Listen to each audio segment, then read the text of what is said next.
Hello, and welcome back to the Logging Off podcast. Now, I'm going to do my best to record this all in one take because it's Wednesday night and I just simply don't have the time to edit. So you're going to get raw, unfiltered jibber jabber this time around. Hopefully, that's okay. And before you ask, no, I'm not sick. I'm just not wearing makeup. Hey, how we doing? Thursday once again. Best day of the week if you ask me. If you're a student, you know. When Thursday ends. When you've the best feeling for me when I was in school was Thursday, homework finished. Once I finished my homework on Thursday, it was basically you go to school feeling like a winner because no matter how much your English teacher piles on the homework and at home reading for you, you don't have to do any of it until Saturday. Like your night is empty if you want it to be. That's how I felt when I was in high school. I don't know if that necessarily carries over to working adults if you work in an office, but I guess I still am partial to Thursdays. Well, my gosh, there's actually a lot of things to talk about this week, and I'm going to try to fit it all in to an hour. Now, we were hoping to do a joint episode this week, me and Joshua, because basically we have he has a stacked few weeks. Next week is WonderCon. Well, I guess that's this week. But after that, he has prep for a live sale, and then he has the live sale, and then there's the live sale shipping, like his comics and stuff. So he basically wouldn't. He's not going to be here for the next one, like next week. So we're trying to do it this week, and also because we wanted to capitalize on the Severance finale. Because I don't know about you, I don't know how it's been for you if you are watching it with anyone in your life. Um, it has the finale sparked some very interesting discussions, and I kind of want to wait to really dive into it until we have Joshua with us because our discussions have been really interesting, and I would like for you to hear a bit of them.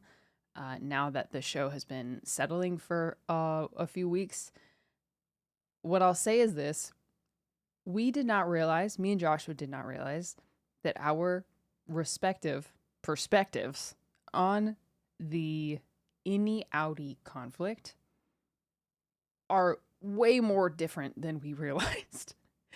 Pretty much, we didn't realize it until the end. And I would say I won't speak for Joshua too much because I think his perspective has changed since we started, and my perspective has changed. We've kind of met more in the middle. But I think the finale did something at its core, did something really incredible, which was all, exemplified. It came down to the very last moment where, spoiler, this is your spoiler warning, and I will timestamp it so you can jump ahead to skip spoilers. Mark S chooses to leave Gemma in the hallway and go with Helly. And that on the surface is a simple, kind of like a yes no problem. It's a, does Mark S choose his outie? Does he choose to trust his outie? Does he choose Gemma or Miss Casey? Or does he choose Helly? It's like a Gemma versus Helly, Mark S with Mark S Helly plus, oh my gosh, versus, gosh, so many names, Gemma Mark question, like who wins. That is a simple question, but I think if what I have experienced, and I think you might as well, is that the answer, it's like an iceberg. That is the surface level visual problem, but there's so much underneath. And we've had just really nuanced discussions about what okay, I'll give you a little bit of it. I'll give you a flyover for now. So Joshua, at least at the beginning, was much more in the camp of like the outie will always be more important than the innie. And while I think that that is,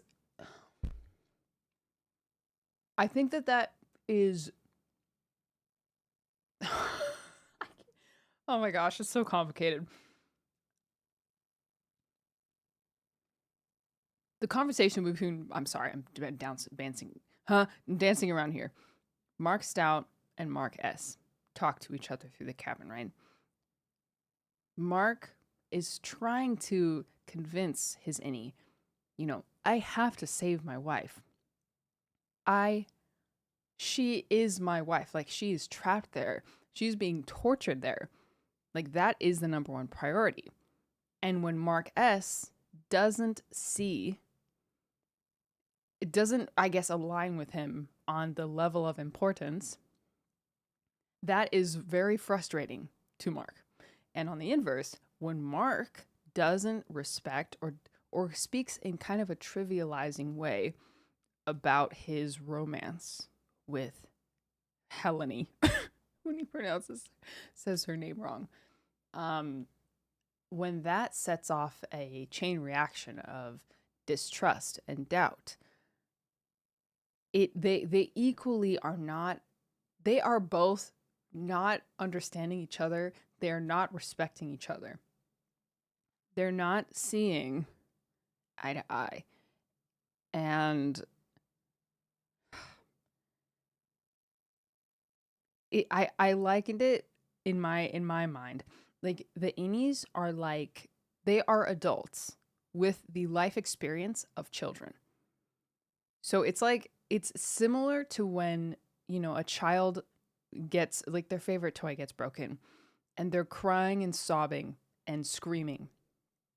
And you as an adult can look at that and say, just simply on a technical level, you'll get over it. That is not the worst thing that will happen to you. That is true. However, from the child's perspective, that probably is the worst thing that's ever happened to them. Like, that is an object of love. And that is possibly, aside from, getting their basic needs met, that is the most important thing to them in that moment, especially if they're before the point of understanding like object permanence. That toy is everything to them. So we take that concept into an adult scenario. Mark S and Helly R meet each other with almost no life experience. Mark S has been in existence longer than Helly does. Helly has, obviously, and they can come to know each other at their core. Like, what is their personality? What type of personality do they have in this specific circumstance that is the Severance severed floor, or the Lumen severed floor? They know almost probably everything there is to know about each other. In their innie selves, right? And I think their relationship is rich and beautiful. It is about as rich and beautiful as it could possibly be in that type of scenario. And I think Mark makes the mistake of expecting his innie, who he allowed to be created for the purpose of forgetting Gemma, for the purpose of specifically not loving Gemma. I forgot how I started this sentence. I think I had too many, like, asides. I'll just say this. Mark S is performing and acting exactly like Mark does. He is loving Helly with all he has. And yes, I think there is a few things that broke the severance barrier. Like, there was an affection between Mark S and Miss Casey. Like, they had this like strange intimacy with each other and comfortability with each other that wasn't that is obviously a carryover from their marriage, right? I think it's all about perspectives. And I think Mark S. choosing to turn away from Gemma, to choose to go with Helly, I think a lot of people are reducing that down to like, that's the stupidest thing he could have done. Where are they going to go? There's nowhere to go. They're locked in this building. Like, it's foolish. And I think, yes, it is foolish on the surface level.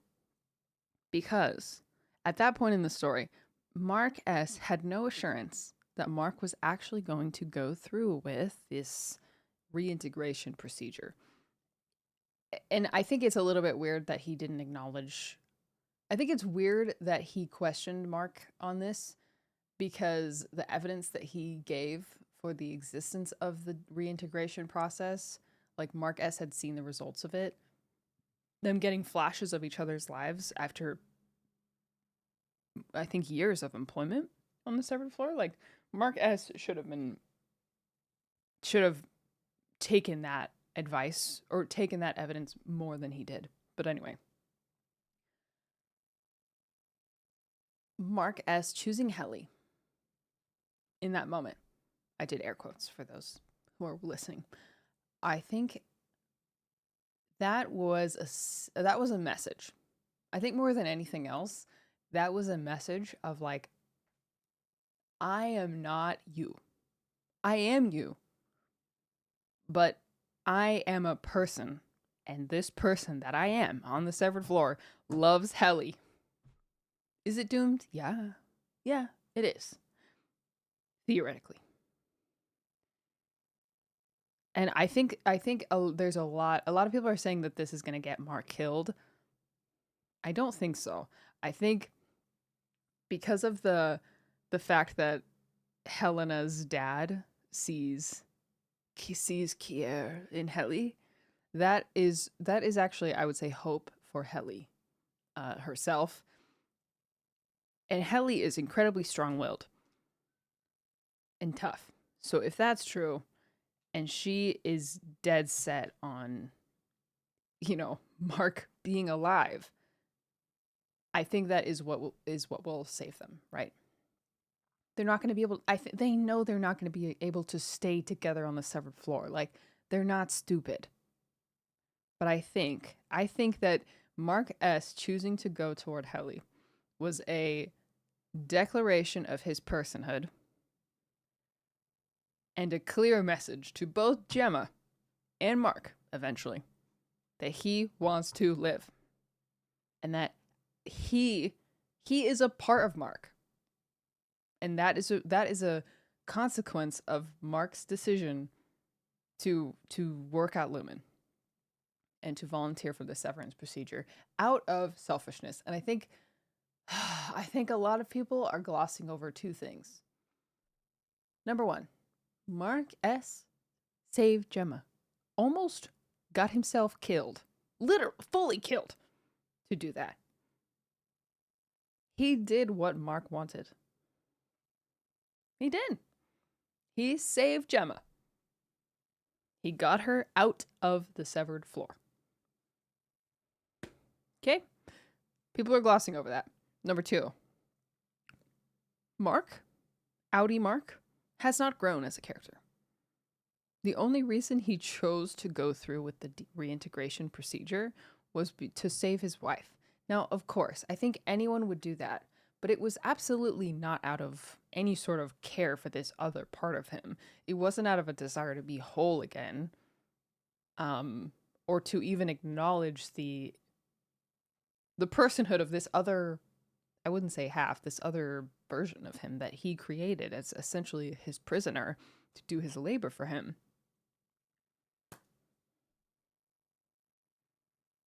A way to make his day shorter so that he would have less time to miss Gemma. Mark Audi Mark is an interesting and funny character, a brave character. But has he grown as a person? I don't think so. Most things have just happened to him. That's what I think. And we're rewatching the whole show because I really want to piece together all of this now that I've watched it.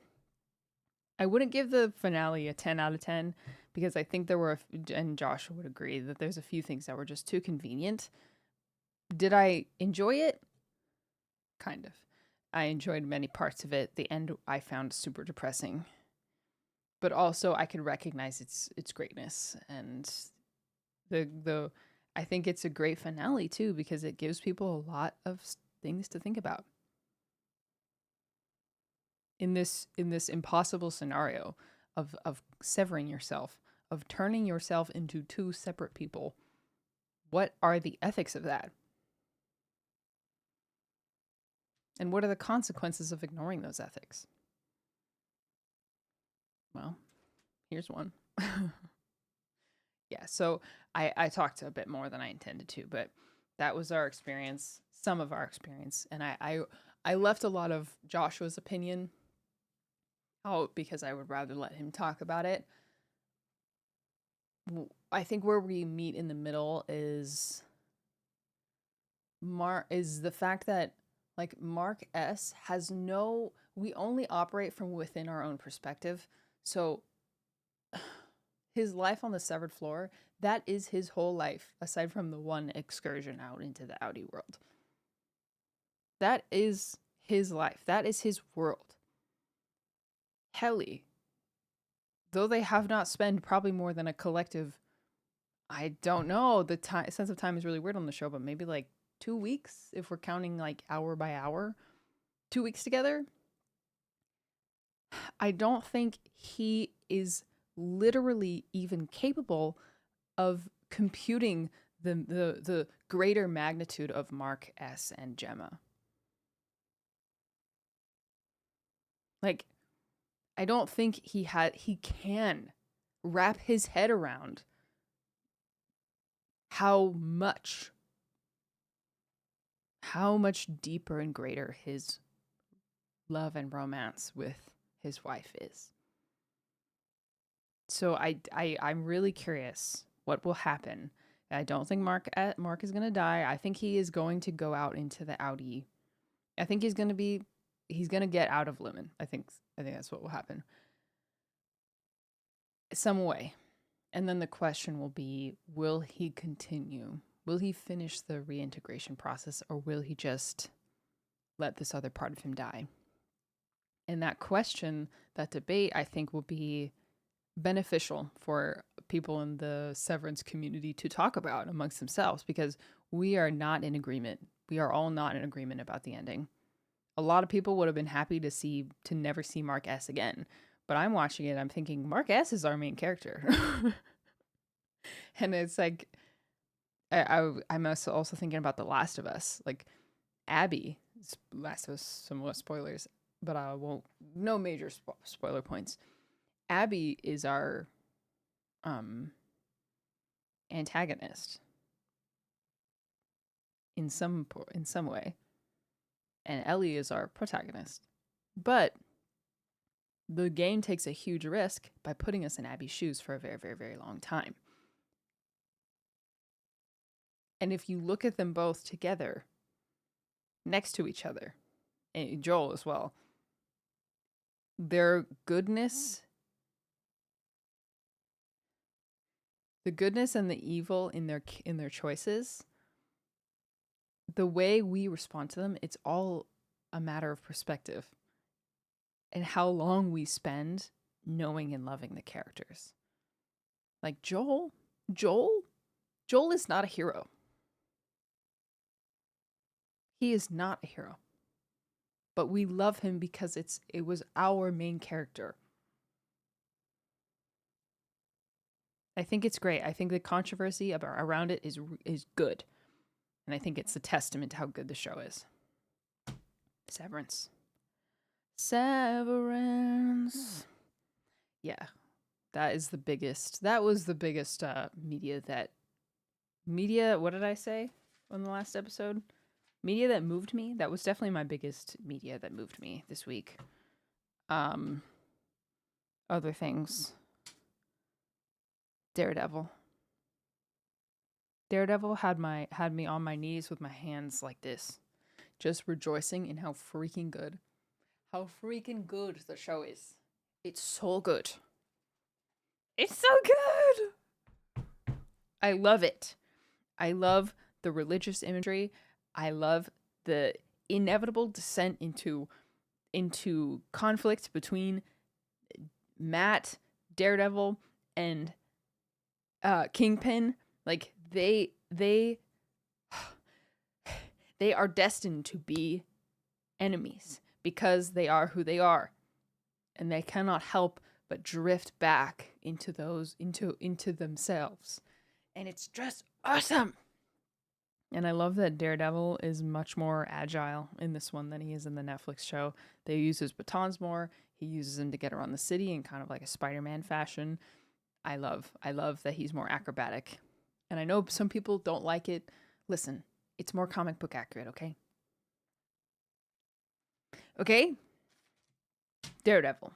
I know my dad and Joshua just talked about Daredevil on their podcasts like earlier today. I don't know if it's out yet. But if you want to hear a long form discussion about Daredevil, I would go over there. Making my way through Mistborn. Loving it. Loving it. I think it has everything that I think it has something for everybody.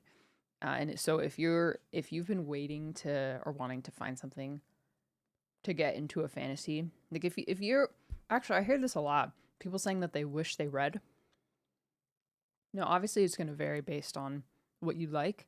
But if you're looking for something really palatable and fun and exciting and moving, I really would recommend Mistborn by Brandon Sanderson. It's the first book in the Cosmere.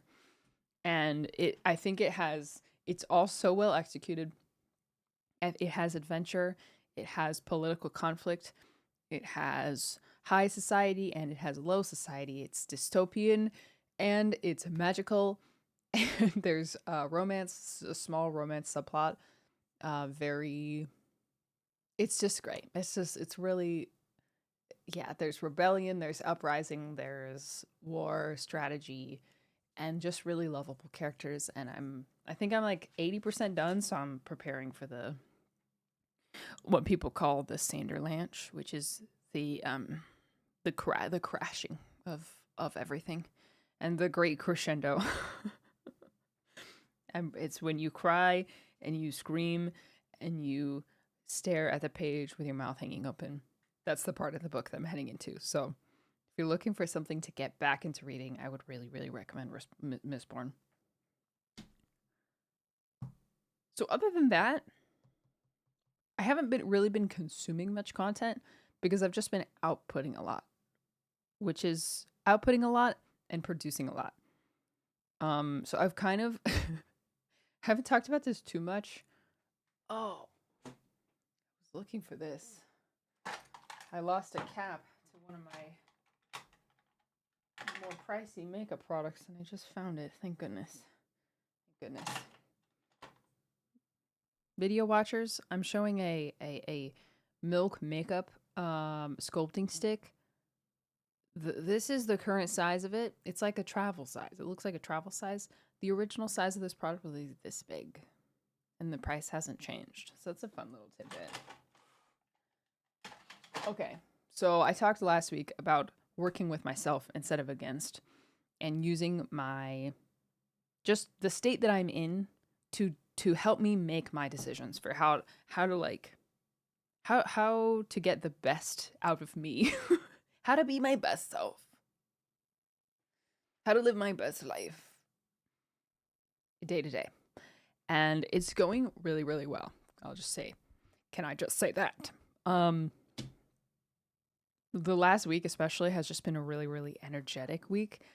And I feel after a long wait, I'm getting to the point where I feel like the wheels are finally turning. My wheels, like my creative wheels, and the external wheels. And I think just to be a bit vulnerable for a moment, The last few months have just been, I think in hindsight, they've just been a test of patience. Mm, patience with myself, patience with others, patience with just the way that things progress. I've realized that I think my quick growth with Genshin Impact has left me kind of expecting that with other stuff, which is just so unrealistic. And that is no way for me to measure my success. And pretty much everything I do now, aside from some crazy outbreak content sphere or content method, it's going to be a long climb. And I think so much of the last month have just or months has just been me. It's just been an uphill battle with very little fruits, little fruit of my labor. And I sit here today feeling very grateful and humbled, and I feel like finally that all of this waiting hasn't been for nothing. That there was a light at the end of the tunnel. I'm starting to see just practically my videos on YouTube. They are on the way up finally after a while. Um my rivals content is cooking right now. They're growing my channel for the first time. I'm seeing growth on my channel. I got an insane offer, not a financial one, but an opportunity that I wish so badly that I could talk about, but it's not official yet. And I think I haven't signed an NDA, but it was kind of like a implied NDA. So I can't talk about it, but something that I've hoped for and I never really knew how it would ever happen, but the opportunity came and the details are being locked down now. Um, and then like the garden, which I neglected for so long, is the happiest and healthiest it's ever been, and almost by no effort of my own, just by nature, like just by the natural way of things. So it's been a combination of personal effort and patience and just waiting. Waiting and looking for the right opportunity. I think that I'm starting to get it again. Like it's all starting to click. And though I'm editing a lot of stuff right now, partially because my I haven't been getting a lot of sponsorship offers lately, and I think it's just the industry. Like the industry is changing, the economy is super weird, and there's just not a lot of banger games coming out right now. A lot of stuff came out end of last year. There hasn't really been anything. Well, we had Monster Hunter Wilds. I should say, there have been good games coming out, but not a lot of looking to sponsor creators type of games. So money's been a little tight. So I'm spending a lot more time coming up with ideas and executing them fully from start to finish. And as time consuming as that is, I'm always really proud of the work that comes from it. And it really feels like me. Oh, also, YouTube ad revenue is just in the pooper right now for everybody.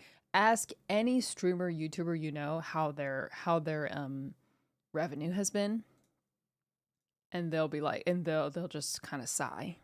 Um, so that's great. I just want to say thank you, a quick thank you to everyone who has been subscribed to me on Twitch for a long time or a short time.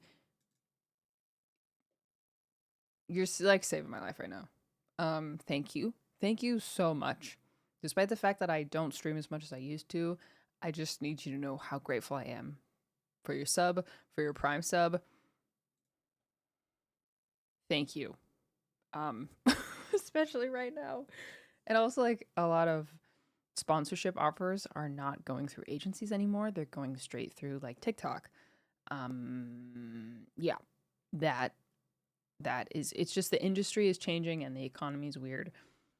So I all that to say, I'm still not completely out of the woods, and I'm not necessarily in a comfortable place, but I'm comfortable in an uncomfortable place, and I'm starting to see the wheels turn. And I'm grateful for the time that I spent being unsure and pushing through and continuing to produce and create despite that lack of assurance. Because I think I'm stronger because of it. I know I am. I know I am. And worst comes to worst, I can certainly find a job in the industry somewhere, or elsewhere. And Joshua's business is really starting to take off, which is awesome for so many reasons. But it's great to be able to see him do what he loves. Yeah. Let's see. Is there anything else I wanted to talk about? Oh, yes. One other thing that a moment of like personal growth that I would imagine some of you can relate to. I have realized something about myself and a weakness that I have. I find myself how do I say this?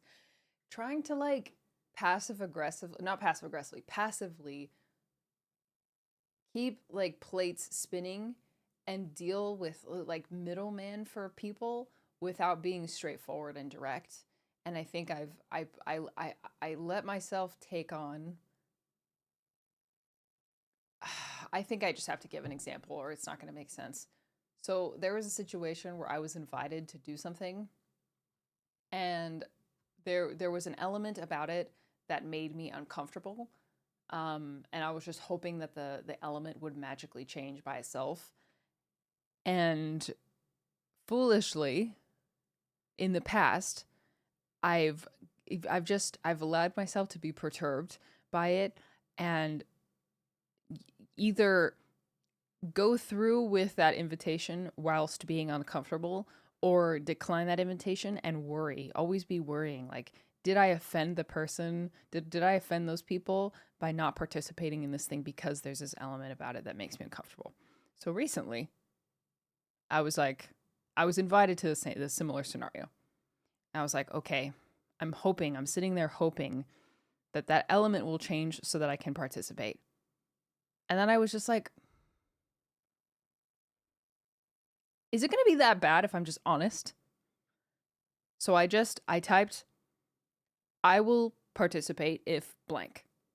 And I went about it in a lighthearted way, in a funny way. And that the relief that I felt from doing that, I was like, why haven't I done that? Like, why haven't I done that my whole life? What was that so bad? No one was offended. Like, I think it was a reasonable thing. Maybe not for everybody, but for me. And I don't think I was going to off put anybody by saying this element about this. Like, if this element changes, I'll happily participate.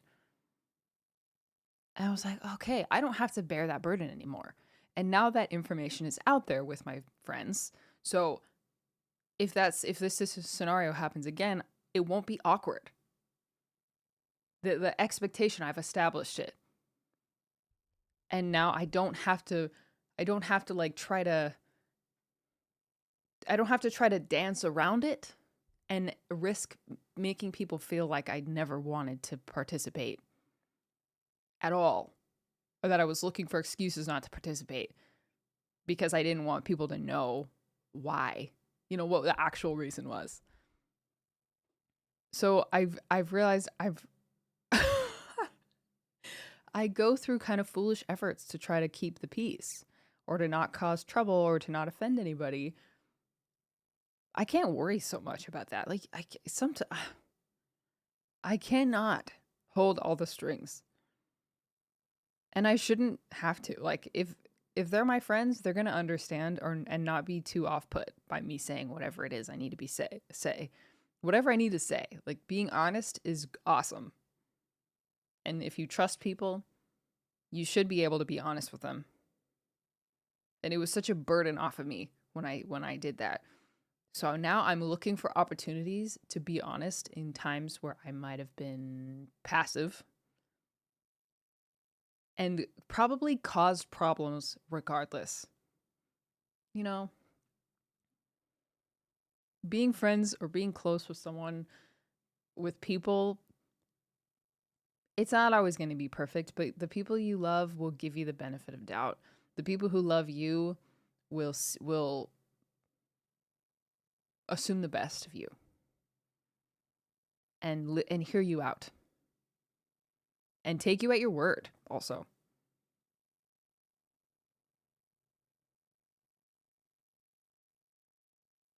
Yeah, so that's a lesson I'm learning.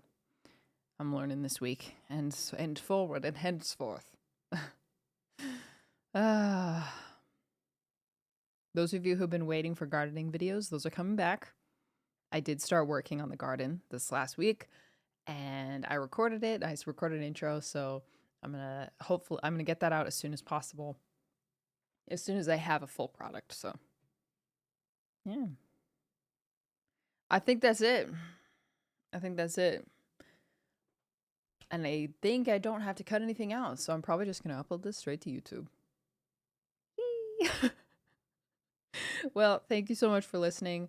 A bit of a shorter episode this week. It probably would have been 2 hours if Joshua was here, but what are you gonna do? We'll see you. Will I see you next week? Yeah, I think so. Yeah. Right? Yeah, no, yeah. Probably. 99% sure I'll see you next week. We'll be at WonderCon. Well, Josh will be at WonderCon. I'm gonna be just chilling. Maybe a vlog from that. We'll see. Okay. It was nice checking in with you guys. I'll see you in the comments. Bye bye.